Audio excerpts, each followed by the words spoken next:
예, 그리고 이제 오늘 그 네 번째 문제.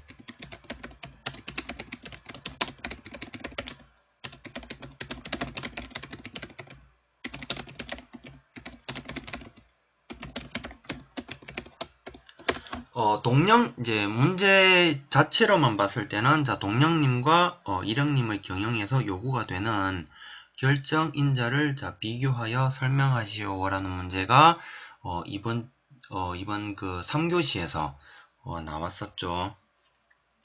그런데 이게 일종의 그 보면은, 단순하게 문제 하나 형태로만 봤을 때는, 뭐, 동령님 시스템과 일령님 시스템에 따른, 경영적인 측면, 단순하게 그렇게 접근할 수가 있겠지만서도 이 문제에서는 법정님에 대한 내용을 내포를 하고 있다라는 점.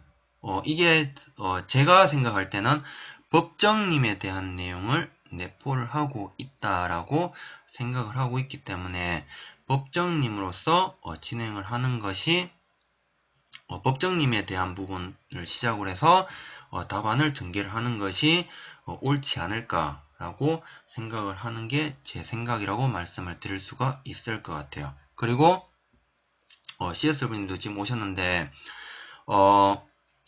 그 면접에서도 이제 보면은 보통 이제 법정님에 대해서 설명해 보시오라는 문제가 이렇게 단도직입적으로 나오지는 않습니다. 제가 이 앞번에 그 면접 그 사례를 그 예로 들면은 교수님 한 분께서 먼저 첫 번째 질문이 자 1960년대 자 미국에서 산림과 관련된 법안이 제정된 게 있는데 어떤 법안인지 알고 있느냐라고 물어보는 게 첫 번째 질문이었어요. 그래서 거기에 대해서 저도 이제 그게 이제 사실 맞는지 틀린지 불확실하다 보니까 자신있게 이제 설명을 못 드리면서 다목적 이용에 대한 이제 그 부분을 이제 말씀을 드렸는데 그렇게 하고 나니까는 그러면은 그 법안을 발의한 사람이 누구냐 이제 그 부분에 대해서는 제가 이제 자세하게 모르기 때문에 모릅니다라고 넘어가니까는 이제 그 다음 세 번째 이제 본격적인 질문이 나오는 것이 그러면은 자 법정님과 지속 가능한 자, 산림 경영의 그 접목성에 대한 그 현실적인 접목 부분에 대해 가지고 한번 설명을 해보라 라는 문제가 나온 적이 있었거든요. 이게 막상 실제 그 면접관 앞에서 얘기를 해보려고 하니까는 굉장히 떨리고 제가 그동안 공부했던 내용도 100% 발휘가 안 되는 그런 형태가 있었어요. 그리고 문제를 단도직입적으로 그렇게 이제 물어보는 것도 아니기 때문에 좀 더 세심하게 좀 생각을 하고 고민할 필요성이 있겠다라는 것. 이것도 역시 면접뿐만 아니라 필기시험에서 특히 생각을 해볼 필요성이 있을 것 같아요. 특히 그 필기시험을 치르다 보면은 그때 대전에서 시험 치르신 분들은 뭐 시험 치르기 전에 아예 문제지도 못 보게 한다고 한다던데 이제 부산 지역 같은 경우에는 문제지를 한 5분 전에 나눠주고 답지만 그 확인하고 이제 볼펜을 이제 손에서 놓으라고 하고 이제 문제지를 이제 보든지 말든지 그거는 이제 크게 이제 감독관들이 터치를 안 하거든요. 그렇기 때문에 그 5분이라는 시간 동안에는 그 문제를 보면서 이 문제들이 왜 나왔고 그리고 거기에 대해서 이 출제자에 대한 의도를 그 파악하는 훈련을 하시는 것이 굉장히 중요하다라고 생각을 합니다. 예, 그러면 자 먼저 자 첫 번째로 이제 넘어간다면은 첫 번째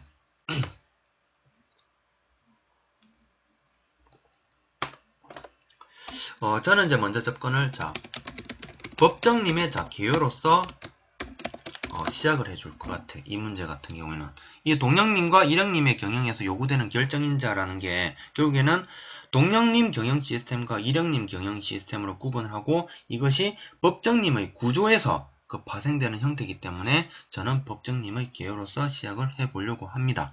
자, 먼저 첫 번째가 자, 제적 수학의 엄정 보속을 실현할 수 있는 자, 내용과 조건을 완전히 자, 갖춘 산림을 말을 한다라고 말씀드릴 수가 있겠고요. 그 다음 두 번째로는 산림자 생산의 자, 보속이 완전히 자, 이행이 되어서 경영 목적에 따라서 벌채를 하면 자, 어떠한 자, 손실도 자, 발생하지 않는 자, 산림이라고 말씀을 드립니다. 그리고 세 번째 자, 전통적으로 자, 개별 작업의 자, 보속성이 자, 기초를 해서 자, 만들어졌고요. 자, 그 다음 네 번째로는 자, 택벌 작업이나 기타 다른 작업법에는 사실상 적용하기가 곤란하다라는 것. 이것이 법정님의 내용이고 큰 특징이라고 말씀을 드릴 수가 있을 것 같아요. 그럼 이제 두 번째로 와서는 자, 법정님의 자, 구조에 대해서 설명을 드릴 건데, 자, 먼저 자, 첫 번째, 자, 법정님의 구조는 크게 두 가지, 동령님 자, 경영 시스템과 일령님 자, 경영 시스템으로 구분을 합니다. 그리고 자, 두 번째 와서는 이러한 자, 법정님에 대해서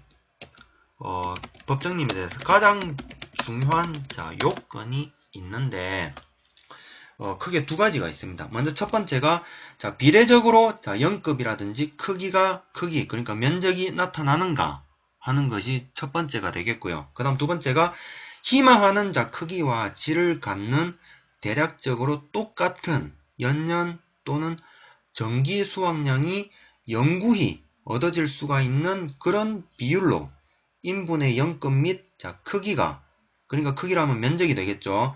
크기가 어떻게 제시될 수가 있으며, 그리고 어떻게 꾸준하게 생장이 이루어질 수 있는가 하는 것이 법정님의 가장 중요한 요건이라고 말씀을 드릴 수가 있겠습니다.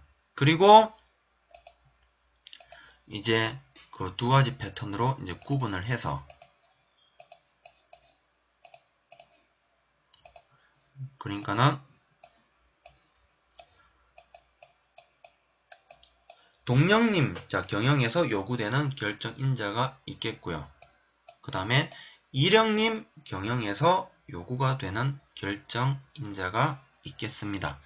자, 동령님 자, 경영에서 요구가 되는 결정인자는 크게 자, 첫 번째 자, 윤벌기가 되겠습니다. 윤벌기는 처음에 자, 주벌수확과 그 다음 주벌수확에 대한 사이의 간격이라고 말씀을 드릴 수가 있겠고, 그리고 동령님 경영에서 가장 중요한 자, 결정인자라고 말씀을 드릴 수가 있을 것 같아요. 그에 반해 가지고 일령님의 경우에는 윤벌기가 아니고 회귀년이라고 말씀을 드릴 수가 있겠는데, 이 회귀년이 무슨 말이냐?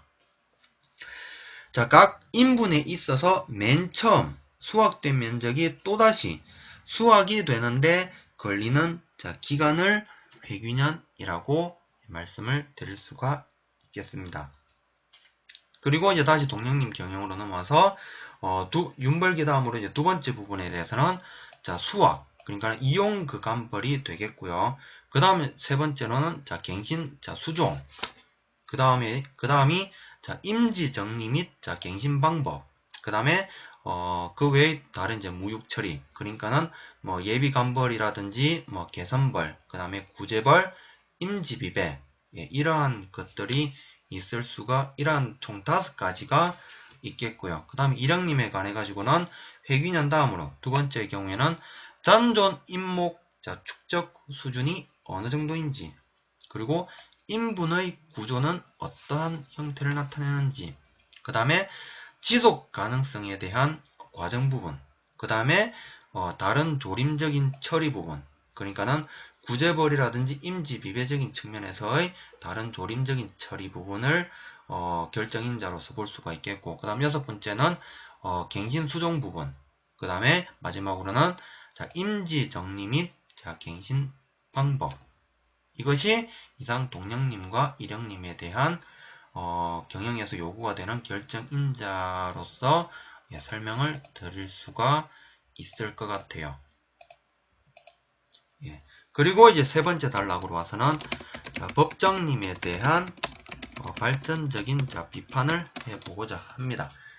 일단 지금 여기 그 법정님에 대한 발전적인 이제 비판적인 부분은 나름 이제 제 생각은 좀 배제를 하고 교재에 있는 내용들을 그 위주로 해가지고 설명을 드릴 건데, 자, 먼저 첫 번째가 자, 개벌 작업에서 발생을 한 법정님은 자, 단순한 인연적인 자, 형태에 지나지 않는다는 결점이 있습니다. 여기에 관해 가지고 여러 학자들이 말을 했는데, 제일 가장 대표적으로는 자, 와그너가 되겠는데, 자, 와그너의 경우에는 자, 먼저 첫 번째, 자, 종래의 자, 법정님은 자, 현실을 무시한다고 했습니다. 그리고 이상 상태를 강제로 정형화하고자 하는 오류를 범했다고 비판을 했습니다. 자, 그리고 거기에 대해서 이제 그 대안도 이제 발표를 했는데, 법정 상태는 경영 목적에 따라서 달라야 되고요. 그 다음에 각각의 목표에 부응을 하여 실현 가능한 시업상의 기준이 되지 않으면 안 된다고 했습니다. 그리고 이제 거기에 따른 이제 법정